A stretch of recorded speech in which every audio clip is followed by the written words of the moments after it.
Hello viewers, আসসালামু আলাইকুম। কিছু কথা শুনুন ও আমার রান্নাটা দেখুন।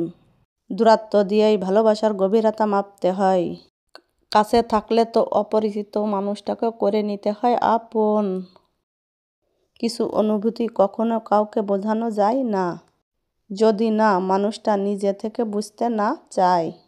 ভুল শুধু সন্তানই করে না, মাঝে মাঝে বাবা মাও অন্যায় করে সন্তানের সাথে। সরল মানুষটাকে যদি দেখো হঠাৎ করে চালাক হয়ে গেছে, তবে বুঝে নিতে হবে জীবনে তাকে অনেক ঠগানো হয়েছে। অবশেষে যদি কেউ তোমার চেহারা, যোগ্যতা ও পরিবার নিয়ে কথা বলে, তাহলে বুঝে নিও তোমার প্রতি তার ভালোবাসা ছিল না, সেটা ছিল ক্যালকুলেশন। সেই নারী সবচেয়ে উত্তম, যে তার যৌবনের সমস্ত ভালোবাসা আমানত রাখে তার স্বামীর জন্য।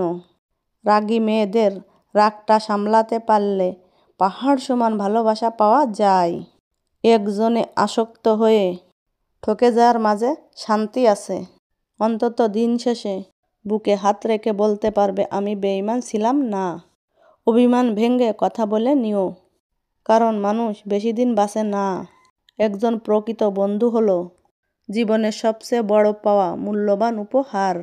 আমার দুঃখ কষ্টগুলো কারো কারো হাসির কারণ হয়ে থাকতে পারে, কিন্তু আমার হাসিগুলো যেন কখনো কারো দুঃখের কারণ না হয়ে দাঁড়ায়।